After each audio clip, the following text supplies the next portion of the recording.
Before starting, I would like you to introduce yourself and just give the name of your project and what you're doing. And then we would start a workshop on intellectual property that would be facilitated by Dr. Eddie Herder, who comes from South Africa. He's intellectual property lawyer and professor at the University of South Africa, right? And he also works as a consultant for ZACR, that is the registrar for the future, the coming .Africa, and presently the .ZA, the .co.za, COSA, and .Durban, and all those new generic extensions. So welcome again, and let's go. Let's start. Thank you. No. Let's go. I'm not the one. Can you start introducing yourself?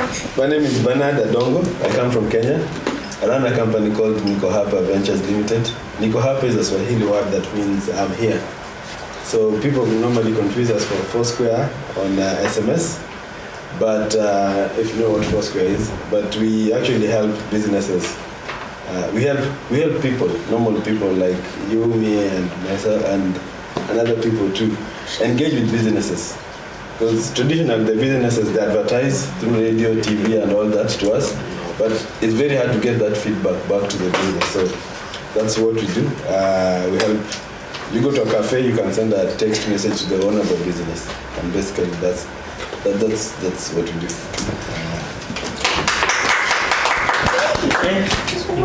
I like clapping.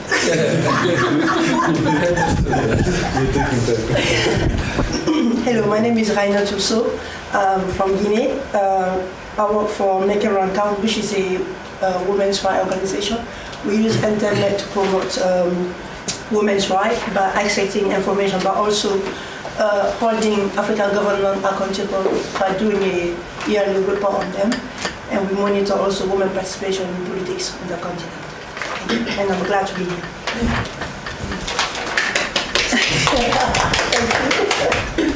Okay, I'm Majdi Kamboussi from Tunisia, co-founder of the NGO's 10, Tunisia Ecotourism Network, and we are running the new project which is Smarteco, that aims to promote ecotourism in Tunisia. I'm Amos Musa from Ghana. I work with Farmer Line Limited. We are an IT company but focused in agriculture. For Fire, our project is improvement of agriculture productivity and income in Ghana. We send messages to farmers in the form of local languages to help bridge the gap between the smallholder farmer and the tertiary services. So whatever the farmer needs, from land preparation till harvest and sale, we provide that in the local language on their phone. So the most important thing is the farmer should have a phone. And in Ghana, the research showed that there's 110 mobile phone penetration. So it's working well there. Thank you. Thanks, good morning. My name is Sean Pakwadi, Nigeria. I represent Beacons Development Foundation. What we do is to raise active citizens using advocacy, social entrepreneurship, and mentorship. For Africa, our project is called Citizens Jury. What we intend to do is to raise the level of awareness and ownership in citizens so that they can use the power of technology and mobile phones, mobile applications to track capital projects and the budget of the federal government. Thank you. Morning. My name is Isaiah Fondo from Kenya. A company is called Synergy Informatics. We do develop medical education and medical research data collection tools. For this, our project is called Integrated CPD Management Platform, or CPD to mean Continuous Professional Development. We offer a platform for medics and healthcare workers across the country, and for the uptake of the continuous professional development and reporting, and also helping the regulatory body over in Kenya to track all the learning process within the country as they take their work.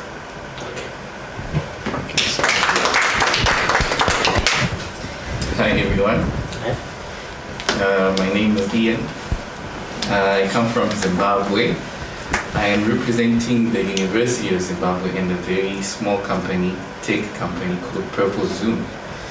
One of our projects is called the Native Project, NITI, capital V, for Native Voice. What it is a project that promotes culture preservation through the use of ICT, more specifically language preservation, preservation of native languages. So what we've done is created an app that teaches little children how to read their native language in the form of a fun interactive game. So that helps them associate letters to syllables, letters to sounds. It's also especially geared to accommodate children with learning disabilities like dyslexia. Yeah, that's what we do.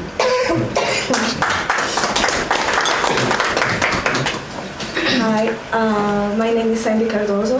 I'm from Cape Verde. My company is called Competence. It's related to technology in defense and security. Our project is called Bodian. It's a game which raise awareness for cybercrime and also promote security in cybercrime. Interesting. My name is Emilia. I come from Cape Verde. Also, I work for University of Jean-Piaget Cape Verde. I coordinate the e-labs for e-learning, and is the lab to develop facility ICT for promote the e-learning and also to facilities to develop our society. Our project is called Cape Verde Tourism. Is an app to provide tourist information for all. My name is Farel Foley. I come from Benin and I work for Age of Africa. We develop an application called ePharmacyNet, and our intention is to improve drug distribution in Africa. So that will help people find or locate some pharmacy in order to search, to order and purchase online some medicine.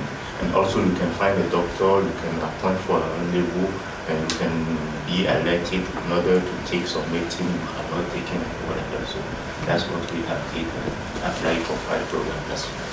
Thank you. And our last one is Marcian, coming from Côte d'Ivoire. His project is Venom. Can you introduce yourself, please? Okay. Idris Martial Monte. I'm coming from Côte d'Ivoire. My company is Sinetcore, specialized in open source web and mobile. Our project is Venim. It is a website to promote African CCTLD with payment with mobile money. For those who do not know what a CCTLD is, it's a country code top level domain. So this is the business, African CCTLDs. All right, so good, thank you. Thanks everyone. Thank you. Eddie, the floor is yours. Thank you very much. Thank you. Even though we're being recorded, I think we should try and keep our discussion rather informal, I think.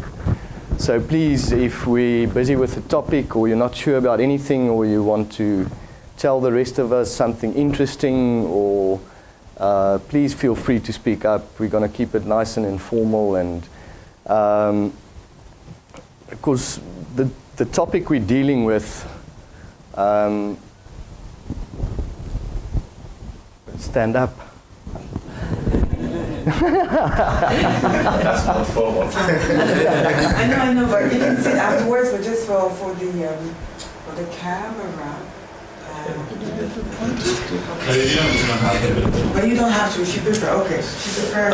Okay. Can we go back 2 slides there, please? Back. Sorry.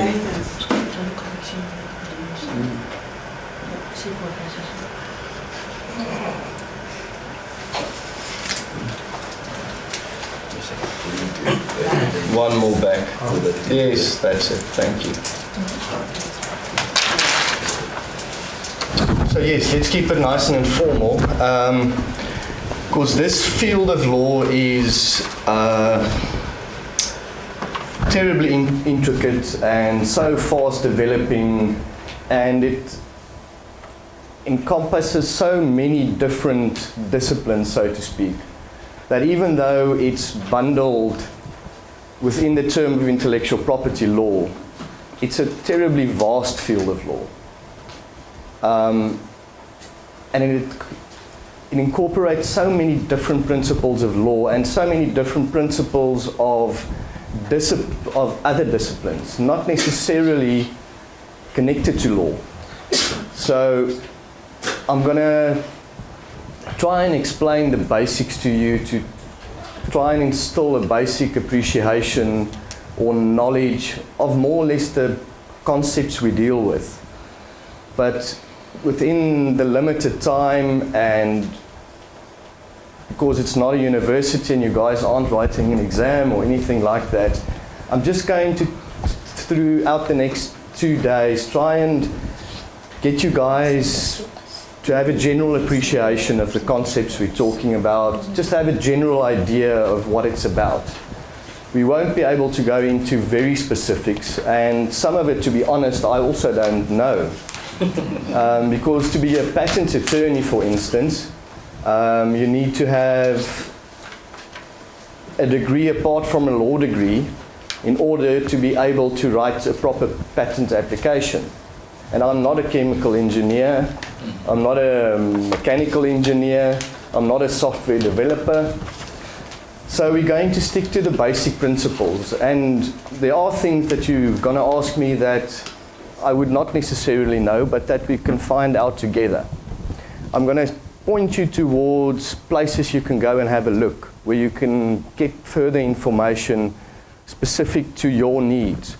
Because as I listen to your projects, you all have a different need. You all need to approach the protection of your ideas from a different angle. So what I'm going to do is just sort of point you in the right direction of where you can find the information, create a basic feel of the concepts we're talking about, so that when you guys go back here, you just have an idea of what it's about, what you need to look at, where you can find information, how to approach it generally. But if you have any questions, please ask me and we can find out together, or I'll try to answer you the best I can. You happy with the approach? Yes. Yes. Great. Now, intellectual property law is a rather new field of law, because generally speaking, the law was thought of as part of a human being. We had traditional property law where you owned the horse you took to the market, or the cow you took to the market to sell. That was the traditional concept of law. It was never thought of as that something human can exist separate from human. And that's exactly what intellectual property law is. It's the product of the mind, so to speak. And there was never that appreciation of that a product of the mind can have a separate existence, can be an object of a right, so to speak.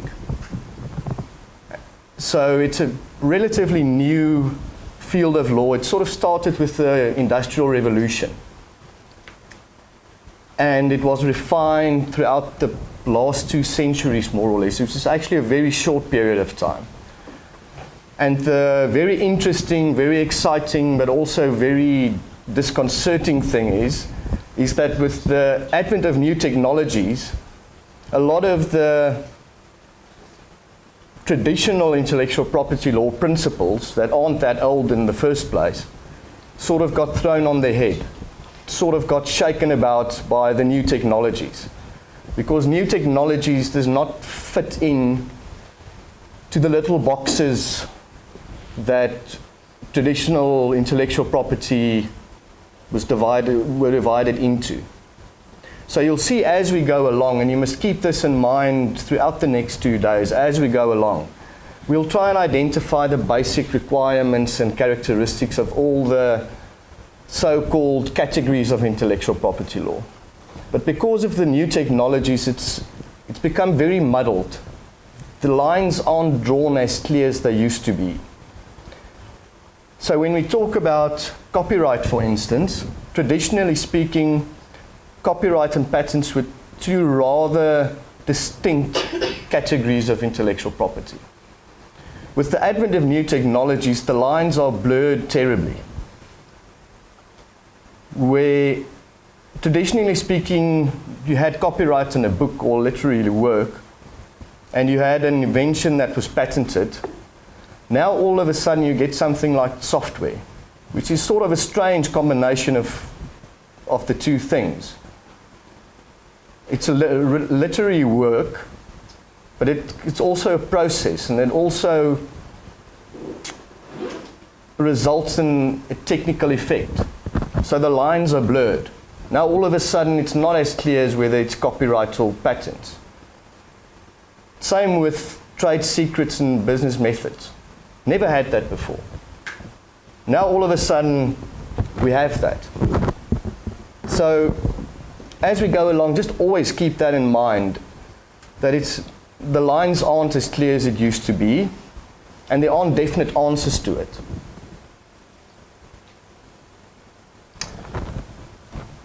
The other very important thing that new technologies did with intellectual property law, and what makes it even more difficult, is the fact that intellectual property law is based on a territorial premise.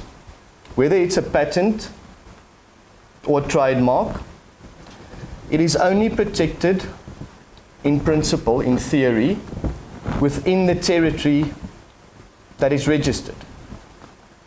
So if you register a patent or a trademark in America, or let's say in South Africa, the intellectual property law system tells you that that trademark is, technically speaking, only protected in that territory.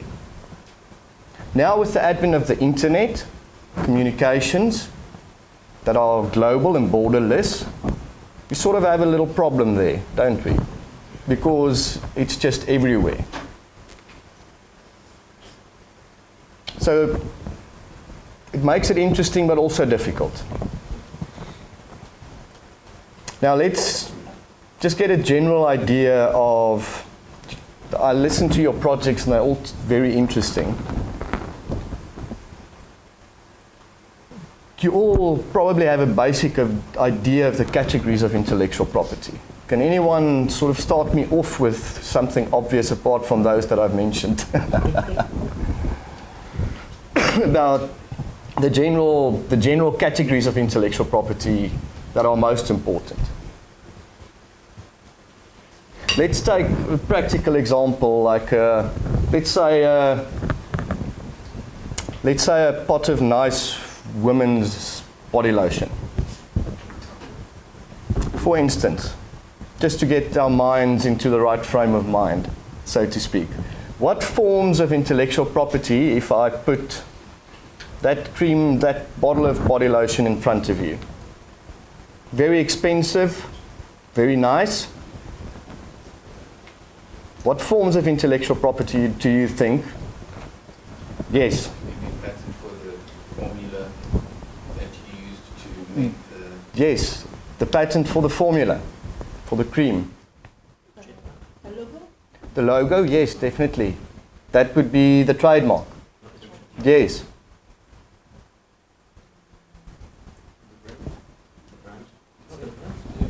The what? Yes, the brand itself. That would be the trademark. Yes, yes.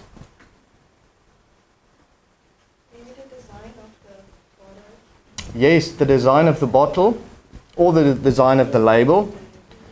The design of the bottle would be a separate category. That would be a design, which is also a separate category of intellectual property rights. So the design that you would register serves the same function as a trademark, more or less.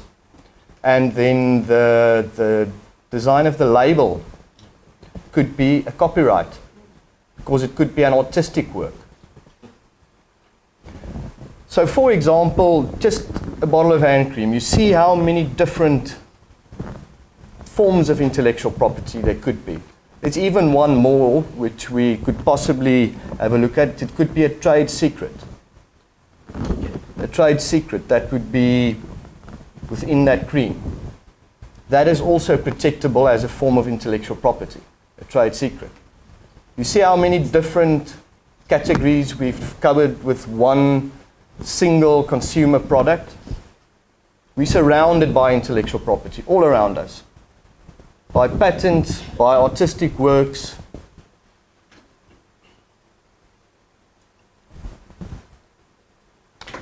So, just to get back to our slides, which because as I said, it differs throughout the world, the rules pertainable to intellectual property. So that's just a very basic definition.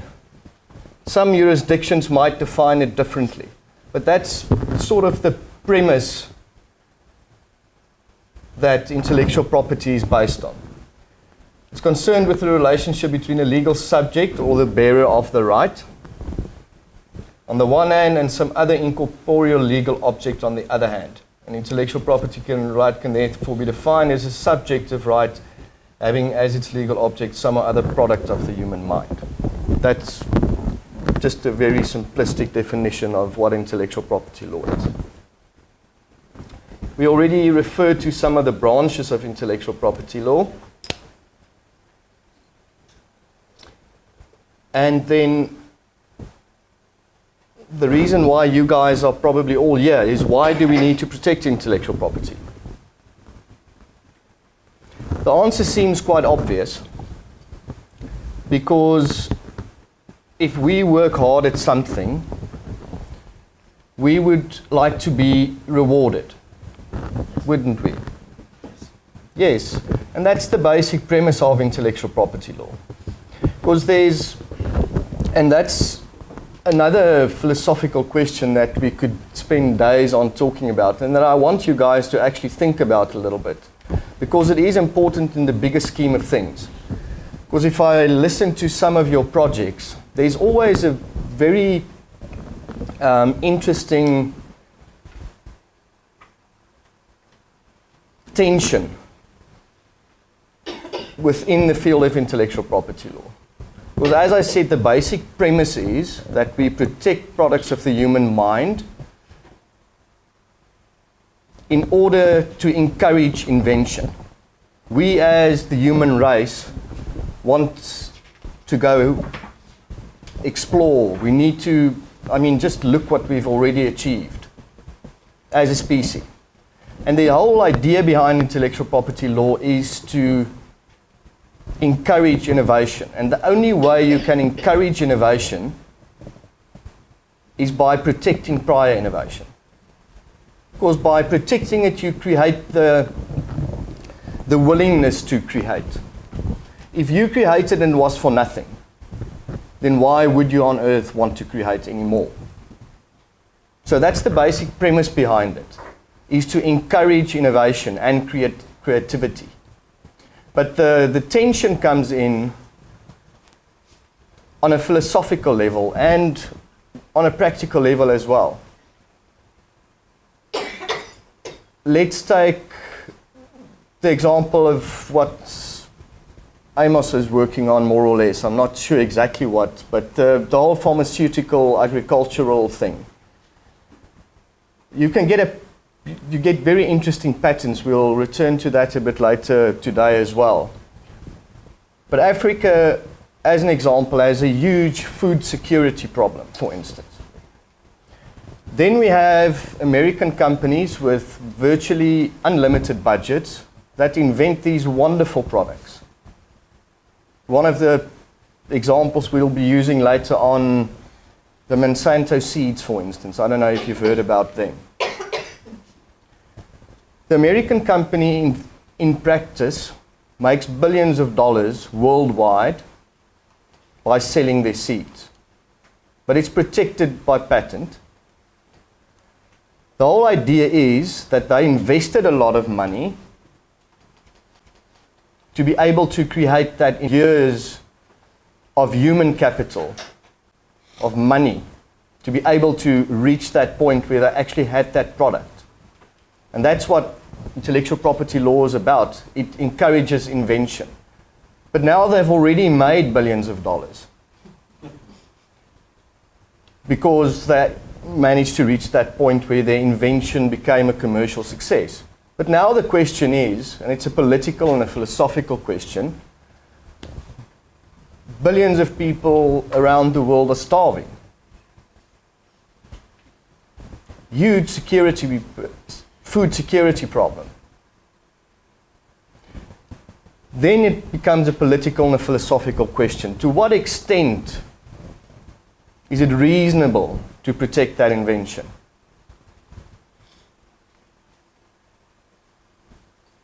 Should they just keep on making billions of dollars? That also comes into us. I know in terms of your corporate social responsibility, which grants you other opportunities within the country, then applies here.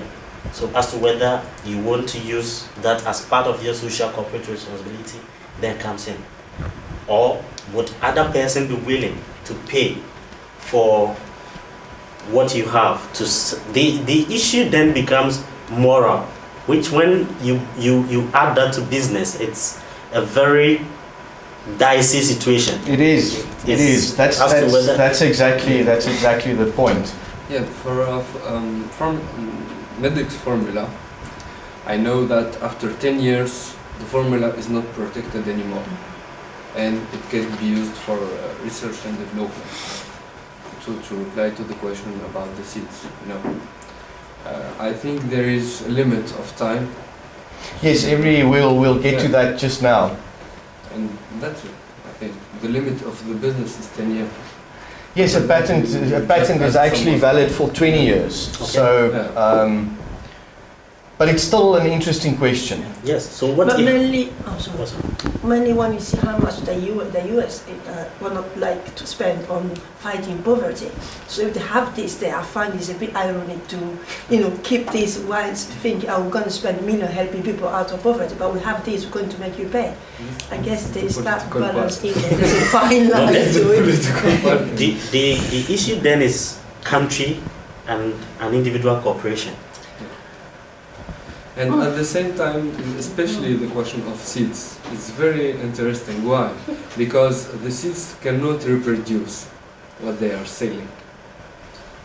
Very interesting. They are protecting their innovation. Yes. We say in another manner than law.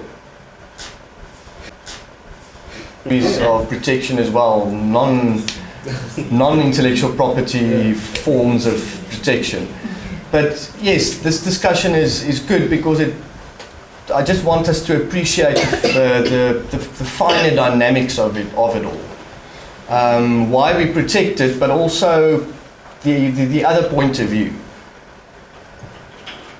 The point is basically that we protect intellectual property to encourage innovation. That's the basic premise of it. And then we have some very interesting moral, philosophical, practical questions that...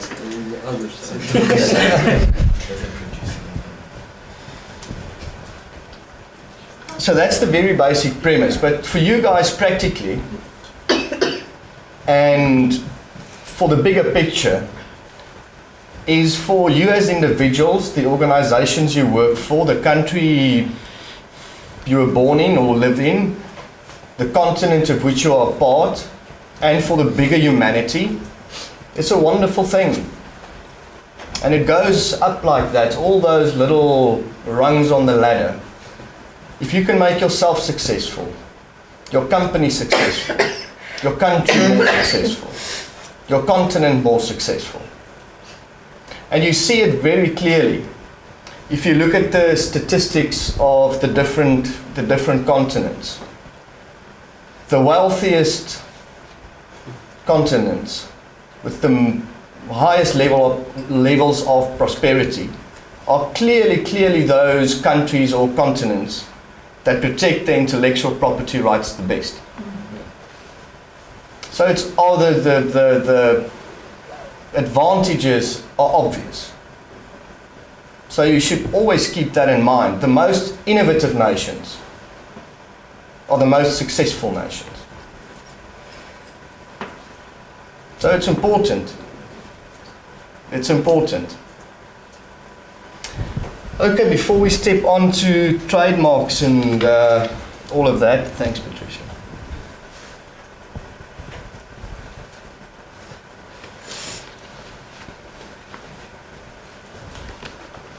Anything regarding the general concept we talked about now that you guys want to share, or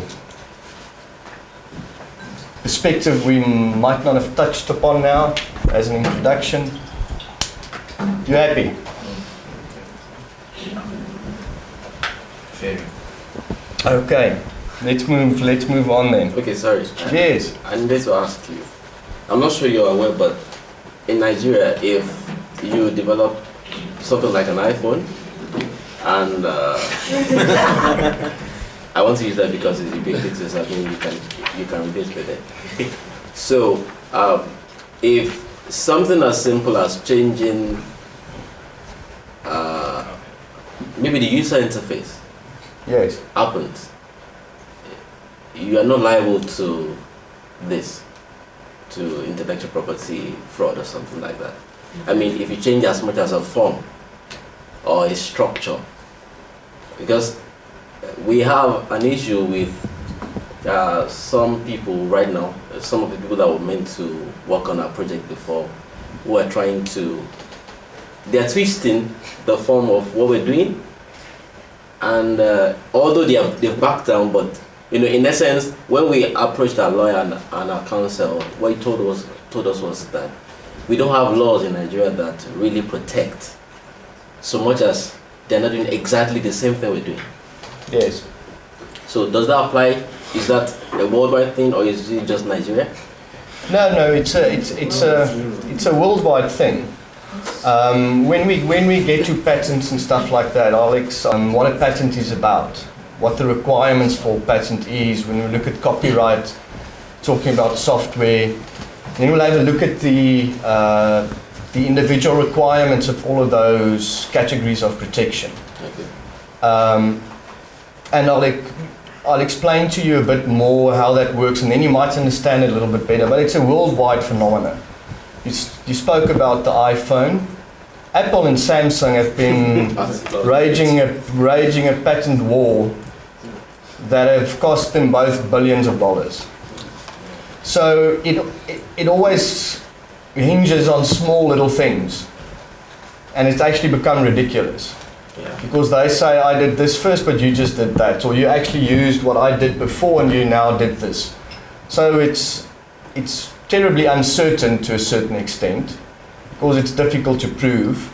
But the basic principle of it is that in theory it's possible to protect, because the system just operates that way at present. But it's definitely not only a Nigeria thing. It's a worldwide thing. Other jurisdictions like Europe, Japan, and America just have very strong institutionalized ways of protection, which isn't necessarily true for Africa and Asia and South America at this stage. So it's more expensive, but it's more likely to be able to protect your invention in some of the more developed jurisdictions.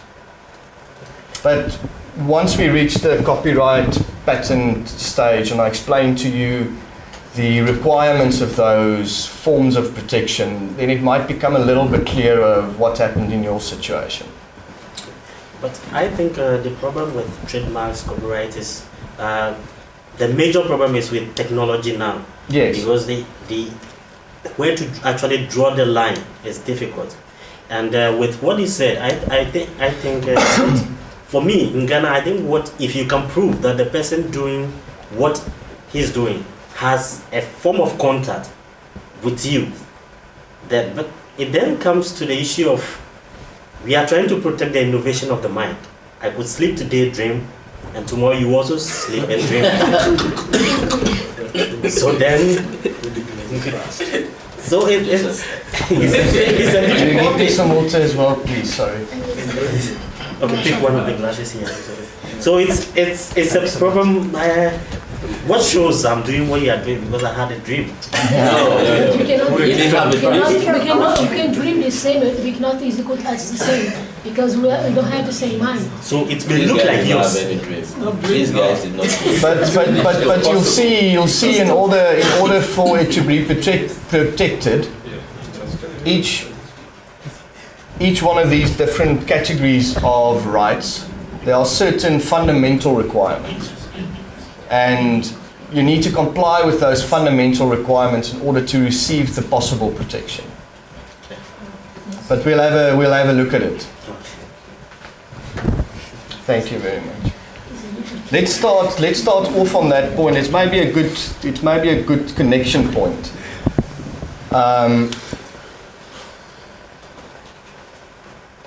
To start off by you saying you had a dream and now is your idea protected?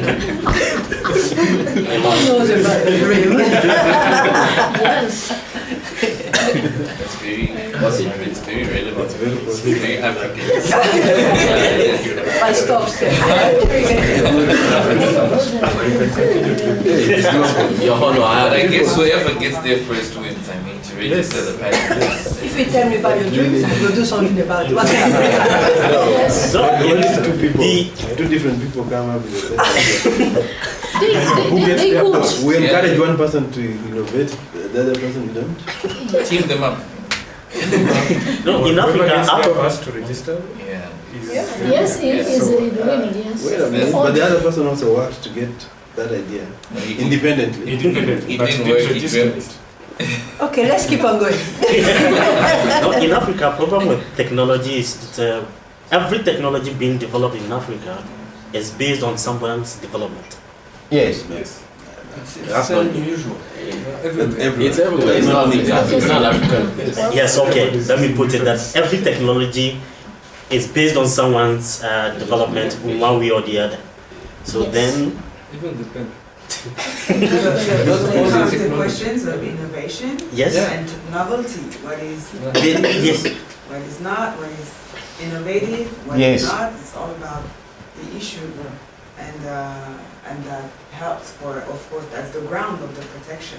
Yes, that's the ground of the protection. But as we'll see, it's also possible to add something to someone else's idea or invention, and refine it, but still be able to do something new. And we'll have a look at that in some more detail. And in terms of patent, it's the inventiveness. Yes, it's the inventiveness, or as some other jurisdictions call it, novelty. Yes, that's the big difficult thing to do. If we were all more inventive or novel, but we'll get to that.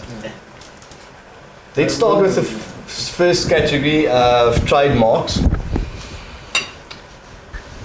Now, we all sort of know trademarks without knowing the specifics. We all know what a trademark is. A Nike trademark, it's very clear. The McDonald's M, the big brands, that's what the trademark in essence is. So all of you know trademarks, we're surrounded by them every day. And as you are all aware, huge commercial value. I'll read some statistics to you a bit later. What the global brands are worth to the companies that own them. Just the brand, just the mark. We're talking about billions of dollars, just the mark. So it is important. It is something that you guys should also think about. Because all these things go hand in hand. You can't think about only protecting your idea, and then when your idea becomes successful, you don't have a brand. You don't have a presence, so to speak. You don't have goodwill. And the goodwill associated with your name alone is probably as important as your invention itself. So it's terribly important to think of all the different angles. And a trademark, your brand, is probably the place to start. Because your brand is not only associated with your invention or your goodwill, which is terribly important, it's associated with everything you'll do in future. And your future could become more dependent on your brand than on your next invention. So whenever you think about strategy of protecting your intellectual property, think about it as a basket of rights. And get as many of those into the basket as possible. And one of the most important is a trademark. Now the whole idea about a trademark is, or the functions of a trademark, in theory, it's called a badge of origin, so to speak. If you buy a pair of Levi jeans, why do you buy that particular pair of jeans? There must be a reason why you don't buy another pair of jeans, but a pair of Levi jeans. We last for a long time. Exactly. It's a badge of origin. It's a badge of origin, so to speak. So you know, even though you're not sure whether it's in the Philippines or in Bangladesh, but you know who's making that pair of jeans. So it's a badge of origin. You know where that product comes from. And the second function is, it's an indication of quality. Trademarks started centuries ago when people made pottery and arms and stuff. And they used to put a family seal on there to indicate that this family or this village made this particular pot, whether it be of clay or... So it's a badge of origin. It's an association with quality. And then it's sort of... Of course, the first trademarks were, although they weren't considered to be trademarks then, were certification marks, so to speak. As we were talking about certification marks, there are just a few different concepts that fall within the bigger basket of trademarks. Certification marks, can you think of certification marks within your country? In the Food and Drugs Board's Food and Drugs Board's authorities mark. Yes, that could all be a certification mark. In South Africa, for instance, we have the genuine leather mark. If you put that mark on a product, you're assured that it's made of genuine leather. Or the wool mark, for instance, or the South African Bureau for Standards. If you have that certification mark on there, it means it's a good standard, it's been tested. So that's a certification mark.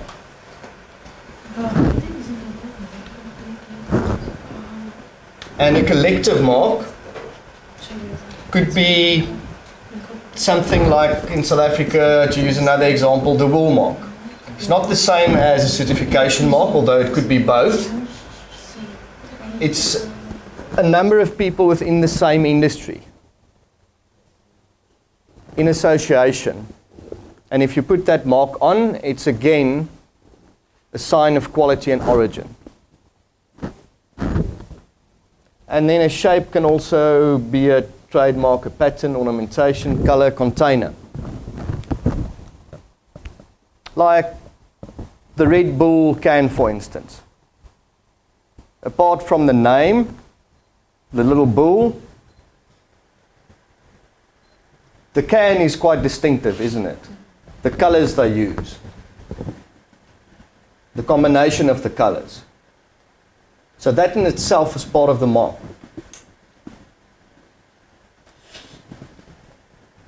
Now, for a trademark to be able to be registered, the most single important thing is requirement for a mark to be registerable as a trademark is that it should be able to distinguish the product of one person from the product of another. And that's where it becomes interesting, because it's not always as clear whether your name or your mark will be able to distinguish your product from another product. And that's where trademark infringement comes in. It's the classic example of trademark infringement where there's wordplay, for instance.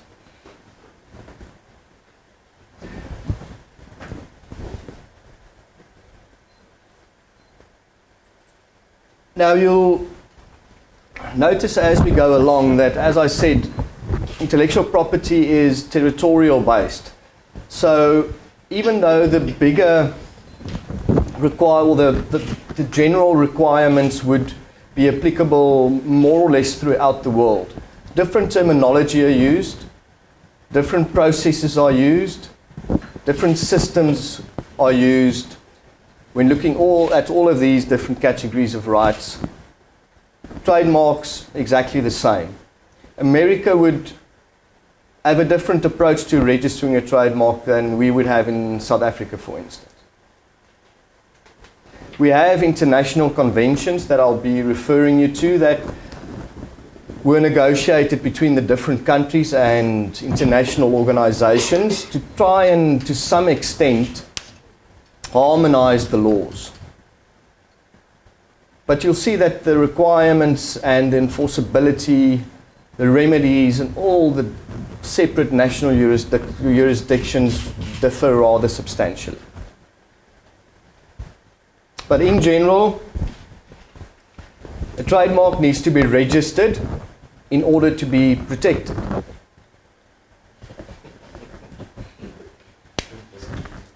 Yes. It needs to be registered in order to be protected. And in order to be registered, it needs to comply with certain minimum requirements. The first of which is it must be able to distinguish. Let me just see, I'm sort of talking past my notes now.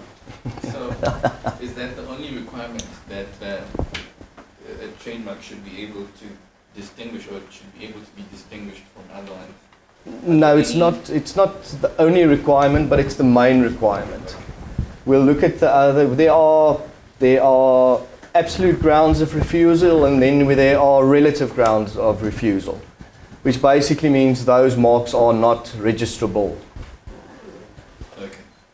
And then we also, if you think about words in general, no matter in which language, whether you're talking about Chinese or indigenous African languages or the language English.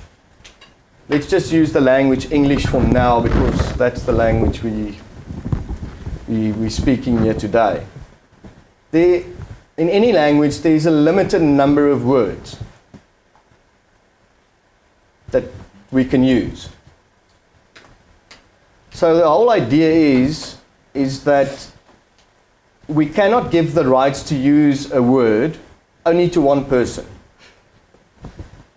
Otherwise, we'll run out of words. Isn't it so? So the idea is to, in some way, be able to give someone right to use a word or a combination of words without taking away all the rest of us rights to also use that word. So you see again a little bit of a tension between giving someone rights and not giving that person exclusive rights. Basically providing that person with a monopoly. Because who would have a monopoly on the word dreams, for instance? It's Amos' word. Amos now owns dreams. He has a monopoly on dreams. I think there was a quite similar things happening recently. There was an app that was created based on, I can't remember the name, is it Love Kiss or something like that in the UK or in America? And then after the people, they took them to court and everyone created the same apps. So it was like kind of, you couldn't really own a word. It was quite a big thing. Yes, yes. And stuff. I can't remember the name, but it was something quite similar. They used the word of a company. Yes, you see thousands of trademark infringement cases happening all over the world every day with strange words and very simple words. Very simple words. Okay. Just a question. Yes. If I decide to take Sean's project, You can't take it. which is Citizens Jury, then I bring it to a local language, translated it, and I'm using it. It's the same project, the same name, but now I've translated the name from English language into my local language. Yes, you see, it wouldn't, if we're talking in a strict trademark sense, it would have nothing to do with his project. Okay. It would have only to do with his name. Designs. With his name. Well, you could also be infringing his patent, but if we're talking about it in a trademark sense, then the translation of the name would not necessarily be an infringement. Okay.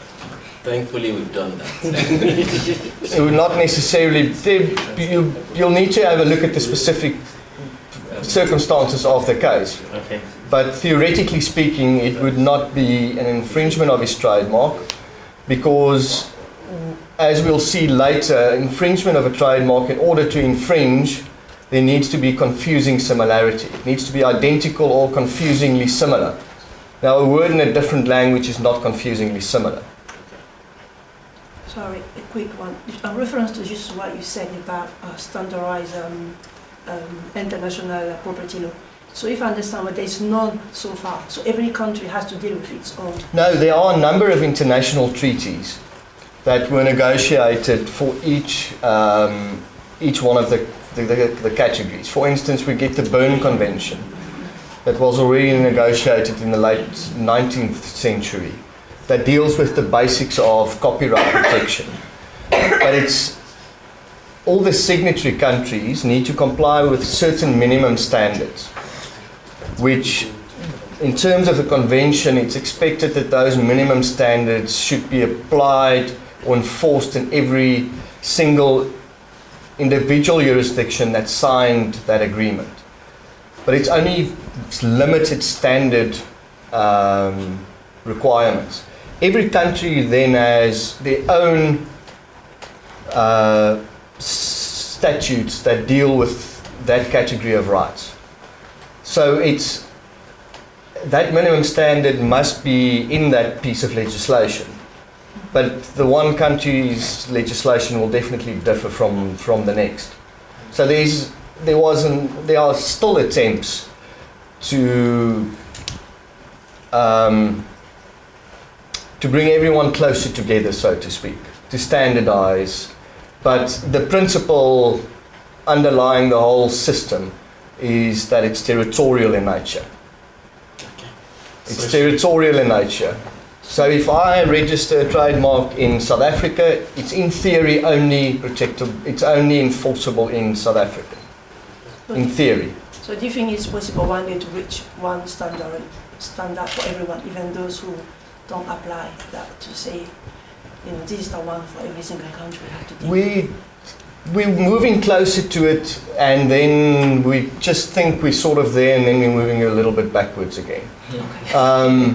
Because with copyright, we have the huge agreement that's called TRIPS. TRIPS was a groundbreaking agreement that was concluded in 1995, which most of the big industrialized nations, over 100 nations, signed TRIPS. Which brought... Can you say what's TRIPS? It's the agreement on trade-related aspects of intellectual property rights. Yes, sorry. So that was a huge step forward. And we'll get to that a little bit later as well, we have international cooperation treaties that try to get individual international jurisdictions as close as possible together. but it's still up to individual countries. And technology has taken us a few steps back again. Because as I said earlier, it's sort of turned the whole system on its head, because the new technologies don't fit into those specific categories of rights. And that's the thing where we get, where to explain what I'm trying to say with my statement, it's taking us back again, where we used to have these categories of rights like copyright, trademarks, and we had these international conventions that stated minimum standards or requirements for those categories.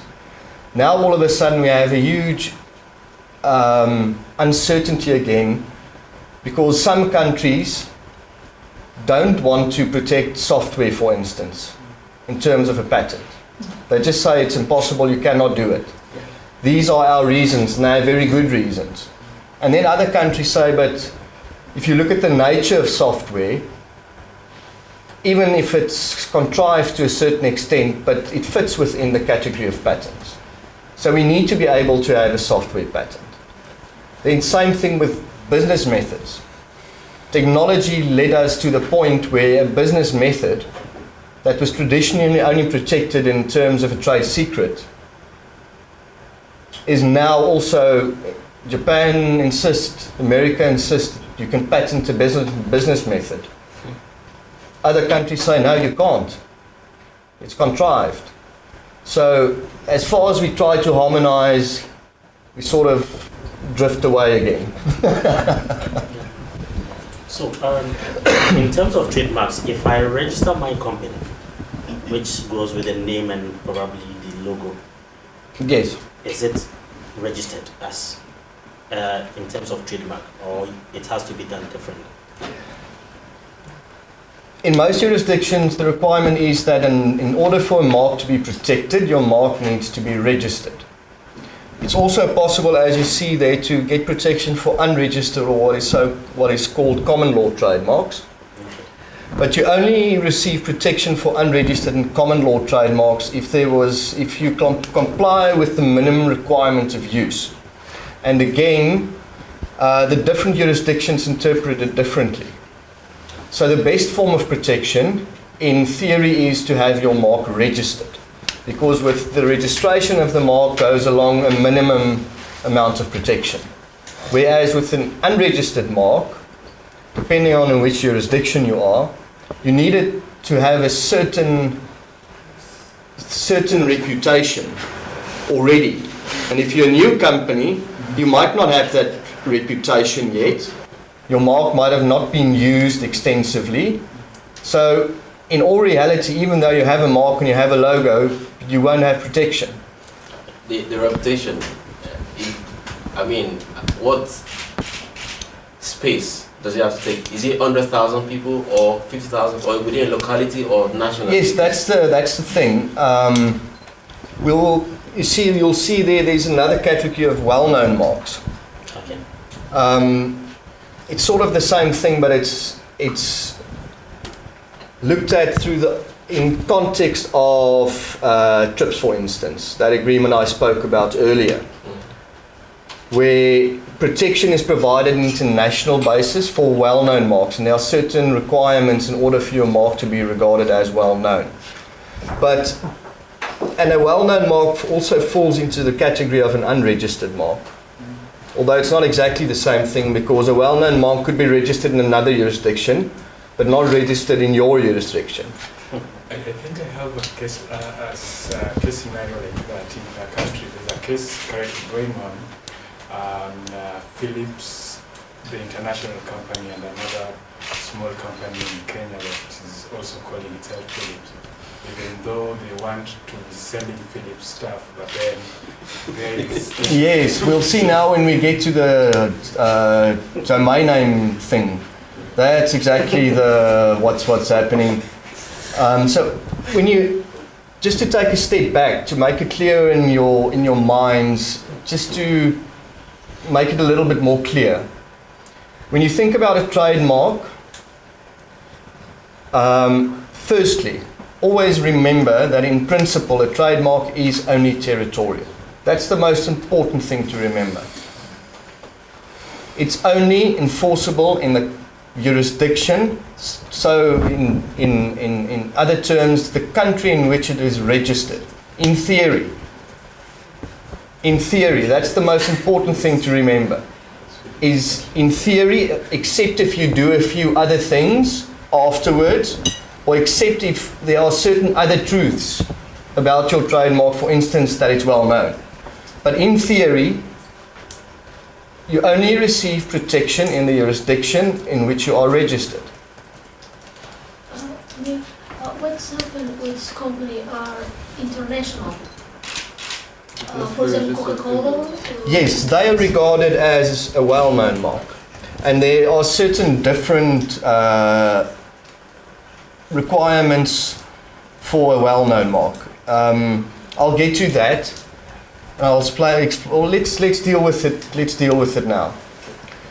Any signatory of the TRIPS agreement, which all the major jurisdictions in the world and most African countries as well, the TRIPS agreement says that's one of that international agreements that try to harmonize trademark law to an extent. But one of the minimum requirements for the TRIPS agreement is that if you're a signatory to that agreement, then you need to provide protection to a well-known mark, the same as you would if that mark was registered in your own territory. If you're a signatory to the TRIPS agreement, of which most countries are. So if you Coca-Cola, for instance, and you did not register the mark Coca-Cola in South Africa, then you would still receive protection for your mark because Coca-Cola can be regarded as a well-known mark. We had a very interesting case in South Africa, for instance, regarding well-known marks, where when McDonald's entered South Africa for the first time after the apartheid years, when a lot of the big companies withdrew from South Africa because of political reasons. Once McDonald's wanted to come back into the country, someone else was already using the McDonald's mark. They registered the mark and, they didn't put up huge shops, but they were using the mark in very different ways. So McDonald's went to the South African court, and because it was a well-known mark, and because South Africa was a signatory to the TRIPS agreement, the courts protected McDonald's mark. But you'll find that the big companies like those, like Coca-Cola and McDonald's, they really protect their intellectual property well. And that's why they're so successful. Their marks, their intellectual property are worth so much that they'll have it registered in any jurisdiction you can think of. Is China a signatory to the... North Korea. They don't use the well-known brand. They don't use it. Okay, then let me put it this way. What Yes, they don't well-known brand. in terms of Apple. No, they just put Gucci? They have Apple. It's not Gucci. It's Gucci, but the symbol is not the same. So they don't use it. Yes. No, it's not the same. They can use it. So in terms of infringing on this rights, I use BlackBerry and I want to change the BlackBerry. Going to jail. Instead of putting K Yes. in, I take the K out. So on first look, you don't see the K is out. So you see BlackBerry. Yes, Yes. we'll get to that a little bit later when I speak about the requirements for infringement and stuff like that. But while you use that example, I had a very interesting domain name case that I looked at, and the name that they wanted to register was Obamaberry. And BlackBerry took whoever registered Obama Berry. But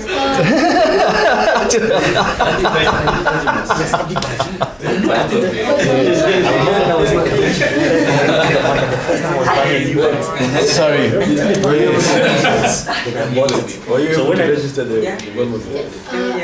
Yes, as I Amelia. know about copyright, you just cannot use the well-known marks. But if this mark that is protected, like international law, something like that, that BlackBerry, Apple, Microsoft, something like that. But if they are not well known, you can use it because how we say is just protection by the regional registration law. And if you change something, if even you can see it in the first, it's not the same. Even the Gucci that Chinese use is not Gucci. They have this name, but it's something different. one seat. Yes, and you need to see well to see it's not the Gucci, but it's something like that. But they use it because they know the Gucci is a well-known mark, and if you are not pay attention, You buy it. But it's still not legal because in the UK, if they see selling it, they put you in jail. So it's still not legal at all. it's kind of infringement. Yes, Yeah. I don't know how you lead the lawyers or the doing with this. I don't know what happened, but I don't know. I think this is infringement, but why the law protection for this? You're talking about the well-known marks. Yes. Yes. Yes, in principle there is protection, but it's the difficult thing is the theoretical answer is there is protection. The practical problem is enforcement, because you have these millions of people in China and they have millions of sweatshops. So the problem is enforcement. It's not necessarily that the theory does not protect the mark. It's the practical realities that China, although they're starting to get there and that they're promising to do it better, they're not great on enforcement. That's the practical problem. But the theory is clear, is that in effect it's trademark infringement. It's just how you stop it. And something very, sorry. And you must report the infringement at the same time. If you are, for example, from Gucci, must report that shop is selling product that are not Gucci with the mark. See, there are even other forms of protection that certain international jurisdictions have introduced in order to some extent try to mitigate the problem. Like in South Africa, we have the Counterfeit Goods Act. It has to do with unlawful competition and trademark law, but in the certain circumstances, like you said, if you find a huge shipment of counterfeit Gucci bags in a warehouse, in terms of the Counterfeit Goods Act, for instance, the government can, with the help of the police, they just confiscate and destroy the goods. Yes, this is happening in Cape Verde because we have one brand, is not Cape Verdeans, it's called Havaianas, it's from Brazil. That we have one company that imports, this is the representative of this brand in Cape Verde. So Chinese start to import. Not import, but distribute this brand. And this woman was to report it, and no Chinese will not make flip-flop with this brand, but they changed the Havaiana for Havaians. So it's quite the same, but it's not the same brand. And something very important that I also just need to point out, a mark is also registered in a specific category.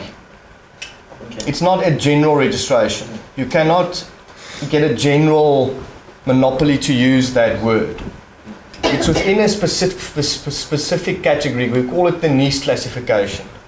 They decided on the different category of marks a long time ago in the NIST classification. You get 36 different categories of goods, and you get 6 different categories of services in terms of the NIST classification.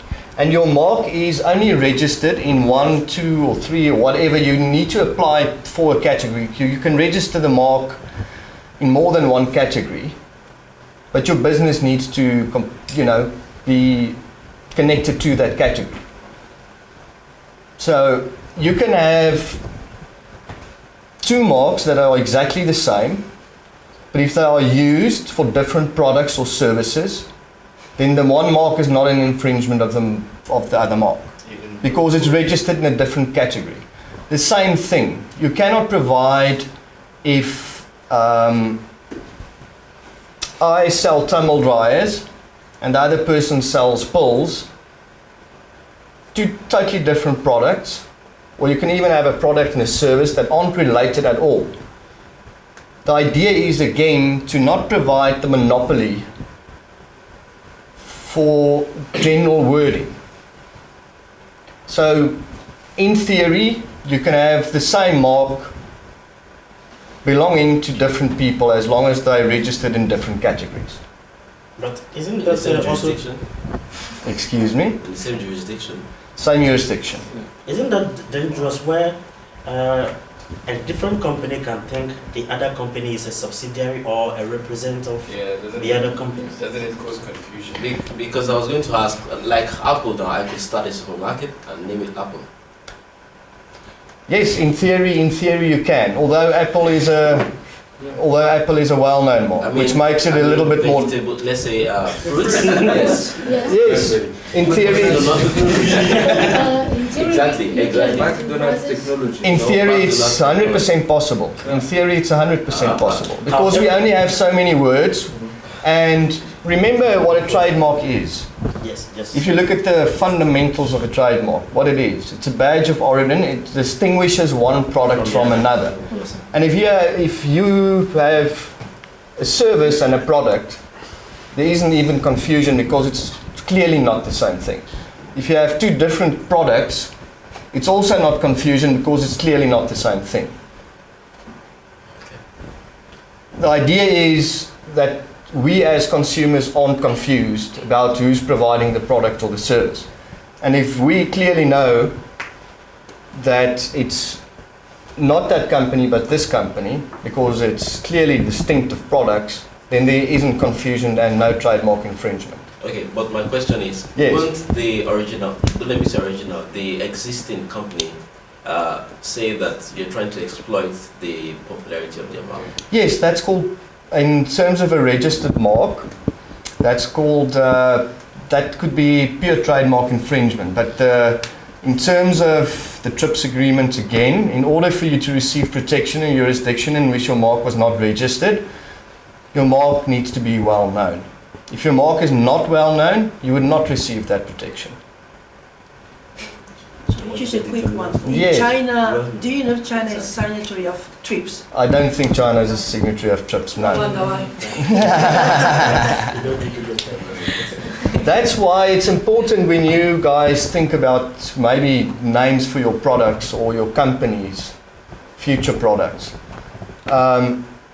If you think about all of these interesting aspects we've touched upon, think about a name for your product or your company that is so distinctive. To be recognized. To be recognized, that would not infringe. There are, in trademark law, different ways of looking at it. There is a particular example, I'm not sure about. Facebook, is it trademarked or not? Yes, Facebook is trademarked. Yes, Facebook is trademarked. You get coined marks, for instance. They are marks that the term coined, they are marks that was thought up. The word does not exist in, let's say, the English language again. Like the term that is terribly well known to us all, Xerox, for instance. No word exists like that. Xerox. Or just maybe you guys like Fanta. Very well known, but it's a coined phrase. It was thought of. And those type of words provides the strongest protection. Do you agree? Yes. Yes, because you can't connect it with anything. And the chances of anyone else having the same mark wherever in the world is a lot less. So when you think of your names of your products or your companies or whatever, try and invent words that would be recognizable, that are coined. So, in terms of coined words, in a situation where a word or a phrase is well known within a circle or is well known, widely used, but not registered, if I decide to register it, what happened? For example, in the social media like WhatsApp now, your profile picture, a lot of people now refer to it as your DP, display picture. Yes. So if now, and I was wondering where it came from. I tried searching. It is not. It's just a coin word that just came up. So if I decide to register it, then what happens? Well, if you manage to register it, what will happen if you go to the authority in whatever jurisdiction you want to register it, they will check whether such a mark already exists. If the mark does not exist, and they find it to be capable of distinguishing, and whatever that particular jurisdiction's other requirements are, there is no, in theory, no reason why you shouldn't be able to register that mark. What also happens with what is also possible and happens in practice often is that general words used, if they're used in a certain combination, because of the combination of the words, it can be a distinctive mark, so it would be able to be registered. But the registrar of trademarks would then attach a disclaimer to the registration of that mark. So the registrar would say you only have limited rights to these words as long as you use them together as you apply to have them used. Let's say the example Hain Life Sciences, for instance. You will be able to register the term Hain Life Sciences as a trademark. But the registrar of trademarks would then add a disclaimer to your registration saying that you have protection for this mark in this category of goods or services, but you cannot use these words individually. You have no rights of protection if you only use the word technology or the word life science. You need to use it in combination, then you have protection within that specific category of rights. Yeah, sorry, I also yes. wanted to add. I think, in short, we need to run away from well-known words and trademarks. Yes. Think of it this way: if you're to name your project BlackBerry the C, there's people that will see that will notice it, that the K is missing, and those are the people that will kind of or demark it or give bad publicity to your work, be it wonderful work, but just because you named it wrong or you tried to copy a name, people won't take you seriously and will just say, oh, this guy is trying to ride on a wave that really exists. I think we should be confident enough in our work to name it uniquely. Yes. We can't all name our children John. It won't make sense. Or John, which is the first one is John with an H, the second one is J-O-N. It's just because John is maybe a wonderful word, you know? Yeah, lack of creativity, and it discredits your work. So So yeah, I think that's the safest way to go. Yes, that's why I say coined marks are definitely the strongest mark. Generic terms, descriptive terms, and I'll get to that point now, aren't as strong as coined terms. So think of something original that would provide you with the most protection, so to speak, or the easiest protection. I have a very practical question. My trade name is it's called Nico Hapa. In Swahili, that is the most commonly used word when someone picks a phone. Because someone is going to ask you, "Oh, where are you?" And people say Nico Hapa. I'm here at this place. So it's It's not like a general name. it's like the most commonly used Swahili phrase when you start a phone call. So, and then it also means I'm here.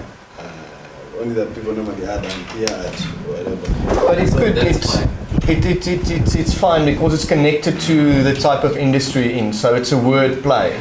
So plus to you. It's a plus to you. It's a word play. If you do a word play and it's catchy, it could be good. It could be good. Like in South Africa, we have MTN, which you guys probably know, and their logo is predominantly yellow. Yes, and because of the word hello, they took a word play on the color of their trademark and the term hello, and they registered the mark yellow. Yellow, yeah. W. Yes, so it's a word play, and it's good in that sense. It's good. In that sense, it's good. It's connected to the industry. It's a play on the mark. It's a play on the color. So in that sense, it's good. So someone else cannot register it after.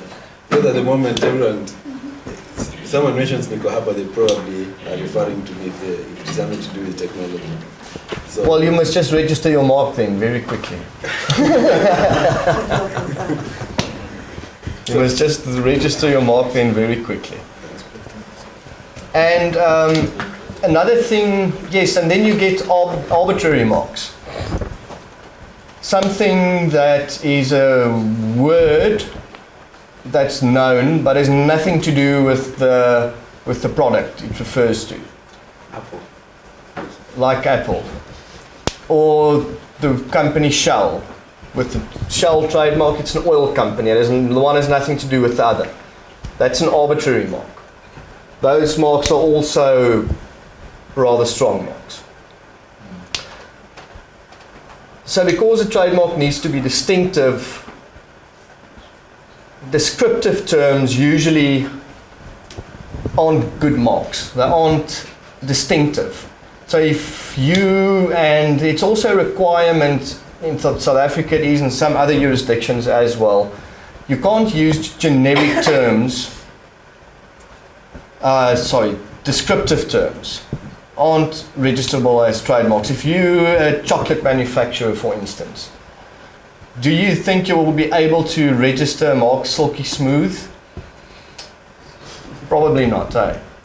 Because it's descriptive of the product or the service. So usually those marks will not be distinctive because it's descriptive of the qualities of the product or the service. So usually those marks won't be distinctive, so they won't be registrable. So descriptive terms in general is not registrable. And then other terms that might be confusing or deceiving. For instance, terminology pointing to a certain geographical indication. Let's say I'm in South Africa, but I want to make a beer and I call it German Gold. Do you think that'll be registrable? No, it won't, because it sort of creates the idea that it's German beer. But I'm in South Africa and I'm not a German. So that mark again, you see it creates confusion. Again, that mark would not, even though it's able to distinguish one beer from the next, it would be confusing. So that mark would also not be registrable. What if you do some kind of wordplay? For example, you are a game making company and you make great games, and you call yourselves GRAT. Yes, you can do something like that, I suppose, yes. No, that'll be possible. That'll be possible. I think we're close to a break because I'm starting to need a cigarette. I'm not sure what time is our break scheduled at. What's a copy of the program? 6 minutes. I have a copy. Oh, here it is. It's scheduled for past. Okay, so I have another 10 minutes. Okay, let's. We can still do it now. Yeah, it's okay. Yeah, it's fine. I give my 6 minutes. And then there are certain, we've sort of touched on most of the relative grounds of refusal. Then there are certain marks that are also restricted on registration, and that's obvious stuff. You cannot register the flag of a country as a trademark, or the country, or the name, or the national flag, or official signs and stuff like that. That's obvious. You can't do that. So you have some But users many of- people that try to do it. No, they use it What without if- registration. what They if, use it. No, try. What if you your logo contains some kind of colors? Yeah. No, it's in the exact same order, maybe then. No, that's fine. That's fine as long as you, because I mean in South Africa we have many trademarks that incorporate the colours of the flag, and I think it's in most countries it's like that. As long as you don't use your national emblem and try and register that as your trademark. You know, that's not possible. Sometimes, I don't know which of the registration, but when it comes to color, they ask for the RGB and something to look, because though looking to the eye, it may look the same, but if you go in to look at the code of the color, it's actually different, and they also look at that. So it may look, you may just think, oh, that is the color, but when you go to actually use it, it's The not. same with your BlackBerry, Yes. your key.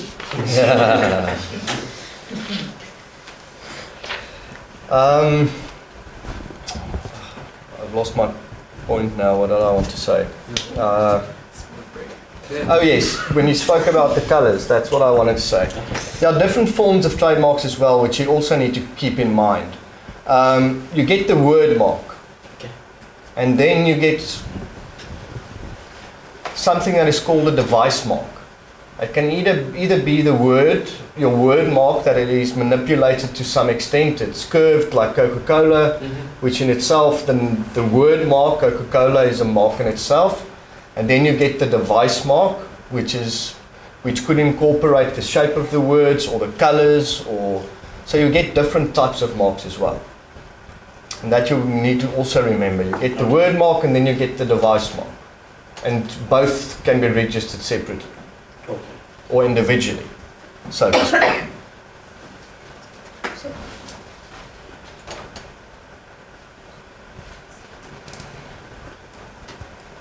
Okay, so that's the relative grounds of refusal. And then infringement of a mark is if the mark is... okay, yeah, we're still getting there.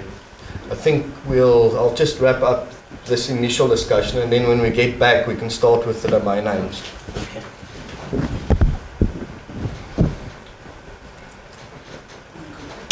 You want me to go back to the slide? No, it's fine. It's fine? No, it's fine.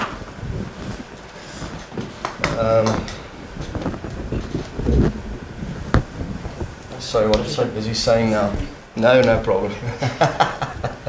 You were talking about device marks and Oh yes, the device marks and the word marks. Catch us into the discussion to be different, so we have to go back. So the discussion is very confusing. Yeah. In conclusion, generally speaking, you would register a trademark for the protection after you've registered a mark, which lasts for 10 years. But it's possible to renew your registration, basically perpetually. So when you register the trademark, just remember that you remember to renew your registration. Okay. Apart from if your trademark becomes terribly well known, and then you, because well-known marks would not need it to be renewed, although the big companies do that, because it's a lot easier to enforce your rights in terms of a registered mark than it is in terms of an unregistered mark. You agree with me? Because the requirements for proving infringement is different. Okay. And just as before we go to TA as a conclusion, the remedies for trademark infringement is also quite varied. It could either be